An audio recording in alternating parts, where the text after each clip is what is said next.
Hello everyone, my self Dharmendra Kumar. आज के session में जो बहुत सारे स्टूडेंट्स की प्रॉब्लम रहती है उसी पे अपन डिस्कस करने जा रहे हैं। वो है मल्टीपल चॉइस क्वेश्चंस या जो टेस्ट है उसमें बहुत सी जो सिली मिस्टेक्स करते हैं। सब कुछ आता है, थ्योरी क्लियर रहती है किसी भी सब्जेक्ट की या टॉपिक की, लेकिन फिर भी जो मार्क्स आने चाहिए होते हैं वो नहीं यहाँ पर आते हैं। तो उन सब वीकनेस के बारे में अपन बात करेंगे। कौन कौन से टिप्स होगी, कौन कौन सी स्ट्रेटजीज होगी जिनको आप फॉलो करके बहुत अच्छा स्कोर कर सकते हो मल्टीपल चॉइस जो टेस्ट होता है या मल्टीपल चॉइस जो क्वेश्चंस होते हैं उसमें। ठीक है। एक्यूरेसी और स्पीड की भी अपन यहाँ पर बात करेंगे कि उनका रोल यहाँ पर क्या रहता है। तो स्टार्ट अपन करते हैं। कुछ बेसिक पॉइंट्स में आपको बताऊंगा, बहुत अच्छे से आपको सुनना है, उनको अप्लाई करना है और सेशन को लास्ट तक आप देखिएगा। 100% आपके लिए हेल्पफुल रहेगा। स्टार्ट अपन करते हैं बिना टाइम वेस्ट किए। सबसे फर्स्ट पॉइंट की अगर अपन बात करेंगे, read the entire test first. बहुत सारे स्टूडेंट्स ये होते हैं कि क्या करते हैं कि जो भी क्वेश्चन पेपर आपको दिया है वहां से सीधा जो फर्स्ट क्वेश्चन है उठाएंगे और उसको सोल्व करना स्टार्ट कर देंगे। ठीक है, तो ऐसा अपन को नहीं करना है। फर्स्ट टाइप की जो कैटेगरी उसमें अपन को नहीं रहना। सेकंड टाइप के जो स्टूडेंट्स की कैटेगरी रहती है जिसमें स्टूडेंट्स, अगर आपको पता है कि जो भी आपका टाइम रहता है टेस्ट का, जो भी 2 आवर या 3 आवर्स का जो भी टाइम रहता है उसमें से लगभग आपको 5 to 10 मिनट्स आपको देना है पूरे क्वेश्चन पेपर्स को पढ़ने में। एक एक क्वेश्चन को आपको पढ़ना है फटाफट से, स्पीडली। ठीक है। ऐसा क्यों करना है? क्योंकि एक बार आप उस क्वेश्चन पेपर को आप पढ़ लोगे तो आपका जो सब कॉन्शियस माइंड है वो उस पर काम करना शुरू कर देगा। कुछ टर्म्स रहेगी जो आपके दिमाग में रह जाएगी, आप वापस से शुरू से पेपर सोल्व करना स्टार्ट करेंगे, लेकिन फिर भी आपका सबकॉन्शियस माइंड जो है वो उस पर काम करेगा।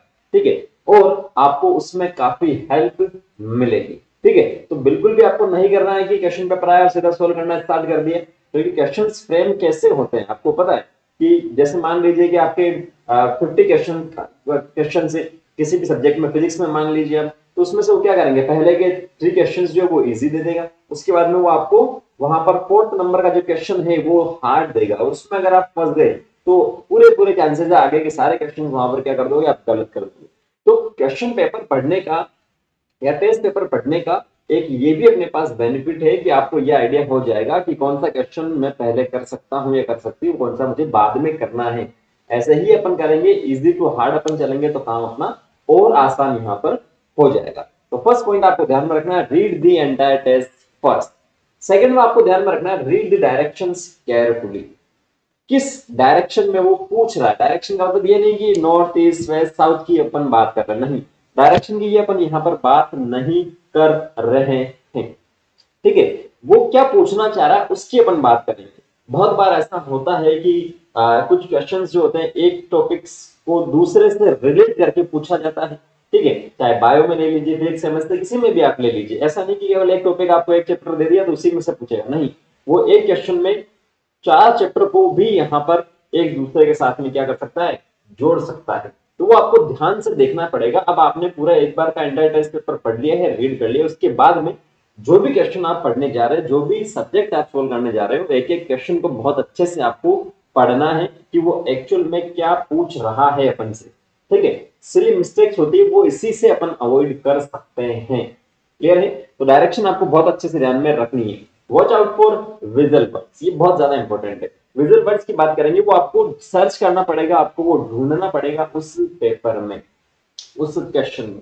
विजुअल वर्ड्स की जैसे देख लीजिए कोई सा भी नोट या अलग अलग, only, all of the above. ठीक है, तो इस टाइप के कुछ जो टर्म्स आते हैं वो आपको सिंपल से ध्यान में रखना। ऑल, नन, ऑलवेज, एक्सेप्शन, ये जो टर्म है, ट्रू, फॉल्स, ये आपको बहुत अच्छे से ध्यान में रखने की जरूरत है। बहुत बार ऐसा होता है कि यार अच्छा ये क्वेश्चन तो इजी है, ये तो मैंने पढ़ रखा है, ये टॉपिक मुझे आता है, फटाफट से पढ़ा, उसको पता ही नहीं उसमें तो लिखा है जो भी फॉलोइंग इज नॉट करेक्ट, और आपने करेक्ट देख लिया। ठीक है, फर्स्ट ऑप्शन बड़ा था वही देख लिया, वही कर दिया, जबकि आपको पता है कि 2 ऑप्शन और आपके पास क्या करेक्ट है, एक ही हो सकता है इनकरेक्ट। तो ये आपको बहुत अच्छे से ध्यान में रखना है। जो विजुअल वर्ड से उनको बहुत अच्छे से पढ़ना है। सिली मिस्टेक्स को दूर करने का ये भी एक आपने पास आइडिया है। ठीक है, सिली मिस्टेक्स होते क्या, आता तो है लेकिन कर दी गलती फटाफट के चक्कर में। ठीक है, वो आपको जो विजुअल वर्ड्स है वो भी आपको यहाँ पर ध्यान में रखने हैं। देन उसके बाद में next, before you answer guess, आप आंसर दे रहे हो उससे पहले आपको गेस करना है। गेस का मतलब तुक्का ही लगा दिया, तुक्का लगाने की ट्रिक यूट्यूब पे बहुत सारी वीडियो आपको मिलेगी, लेकिन अगर आपने अच्छे से थ्योरी पढ़ रखी है तो 100% आपका जो आंसर है वो सही होगा। आप आंसर दे रहे हो, आपने आंसर जो भी है, चाहे बायो चाहे फिजिक्स चाहे केमिस्ट्री, जो भी आपका आंसर आया A B C D option में से, आपको एक बार फिर से सोच लेना है कि उस टॉपिक से था, उसका यही आंसर होना चाहिए। ठीक है, ये आपको बहुत अच्छे से सिंपल सा ध्यान में रखना है। गेस आपको करना पड़ेगा, और कब करोगे? जब सारी थ्योरी क्लियर होगी तभी तो कर पाओगे। देन उसके बाद में एलिमिनेट लीस्ट लाइकली ऑप्शंस। आपने गेस कर लिया कि जैसे 4 ऑप्शन थे उसमें से अच्छा इस टॉपिक में से यार ये ए हो सकता है। अब आपको क्या करना है, बाकी जो ऑप्शन बचे जैसे बी सी डी बचे, उसमें से आपको लग रहा है कि ये तो बिल्कुल ही टॉपिक से क्या है, बाहर है या सब्जेक्ट से बाहर है, तब तो उसको सीधा आप हटा दीजिए। या तो क्या है कि जो बेस्ट मेथड है मैं यही कहता हूं कि यही आपका एलिमिनेशन वाला। क्यों? क्योंकि अगर आप एक एक ऑप्शन को पढ़ रहे हो कि अच्छा ये भी सही है, ये भी सही है, ये भी सही है, ये भी सही है, ऐसा आप करोगे, एक एक ऑप्शन को आप देखोगे तो उसमें टाइम ज्यादा लगेगा। आप सही कर दोगे लेकिन टाइम अपना कंज्यूम उसके अंदर होगा। लेकिन दूसरे मेथड में आप क्या करेंगे, एलिमिनेशन। 4 ऑप्शन आपको देखे फटाफट से, अच्छा ये तो इस टॉपिक से रिलेटेड नहीं, इसको मैं हटा देता हूँ, ऊपर वाला भी नहीं उसको हटा। अब 2 ऑप्शन मेरे पास बचे, इसमें से मैंने जो भी कंसेप्ट पढ़ी है, जो भी थ्योरी पढ़ी है, वो मैं यहाँ पर लगा रहा हूँ और उसके बाद में आंसर यहाँ पर कर रहा हूँ। तो जो सबसे आपको लग रहा है कि ये आंसर नहीं हो सकता, लीस्ट लाइकली जो ऑप्शन है उसको वहां से आपको पहले हटा देना है, क्लोज कर दीजिए उसको, उसके ऊपर आपको जाना ही नहीं है, टाइम वेस्ट करना ही नहीं है। तो ये आपको सिंपल सा ध्यान में रखना है। देन उसके बाद में pick the answer that is closest. ठीक है, 2 ऑप्शन थे आपके पास, दोनों जो है वो क्या है, क्लोज है। बाकी 2 को आपने एलिमिनेट कर दिया, 2 क्लोज है। अब उसमें से आपको देखना है कि कौन सा आंसर होगा। बहुत बार ऐसा भी होता है कि क्वेश्चन आपसे ये पूछा जाता है, लैंग्वेज आती है, which of the following is most appropriate answer, या जो भी ऑप्शन है रिगार्डिंग टू दिस। ठीक है, किसी के भी रिगार्डिंग आपसे पूछ लेगा जो सबसे ज्यादा सही है वो कौन सा है। अब सही तो आपको चारों देंगे, लेकिन सबसे ज्यादा, ठीक है, वो आपको ध्यान में रखना है। तो क्लोजेस्ट जो है वो कब पहचानोगे, जो आपने थ्योरी पढ़ रखी उसी टॉपिक से रिलेटेड होगा वो। ठीक है, फिर से कह रहा हूं, एक टर्म के अलग अलग मीनिंग आपको दे सकते हैं, लेकिन जो आपने आपके सिलेबस के अकॉर्डिंग पढ़ा है वही आपको देखना है।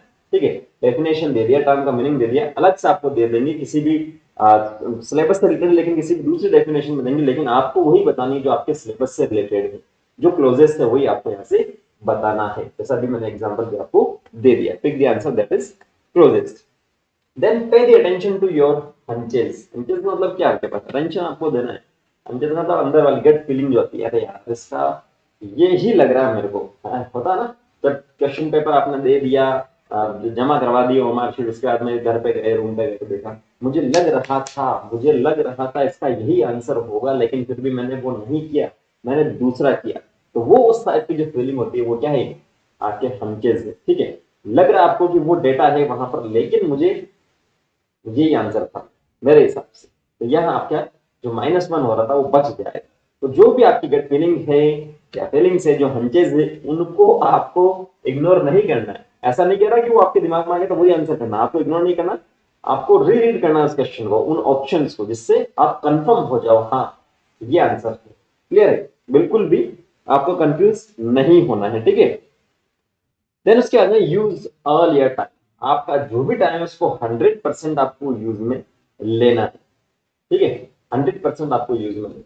आपने ऐसा नहीं कि 3 घंटे का जो टाइम था, 3 आवर्स का टाइम था, उसमें 2:30 में या फिर कंप्लीट कर लिया और बैठ गए, बैठना नहीं। आपको जिन भी क्वेश्चन में आपको डाउट लग रहा था उनको सोल्व करते रहना है। पूरे क्वेश्चन पेपर को वापस से आप देख लीजिए, कोई छोटा तो नहीं है। ठीक है, और साथ साथ में आपको क्या करना है कि ओएमआर शीट है उसको भी चेक करना है कि कोई बबल फिल गलत तो नहीं कर दिया है।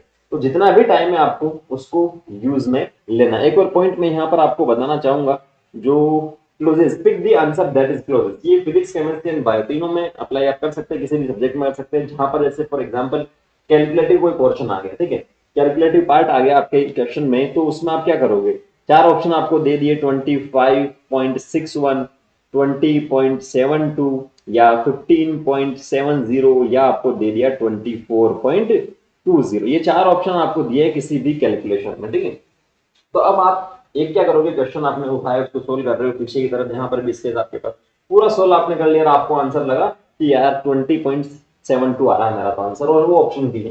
तो पूरी कैलकुलेशन आपने कर ली, उसके अंदर क्या हो चुका, अपना टाइम वेस्ट आपका यहाँ पर हो चुका, तो वो आपको नहीं करना।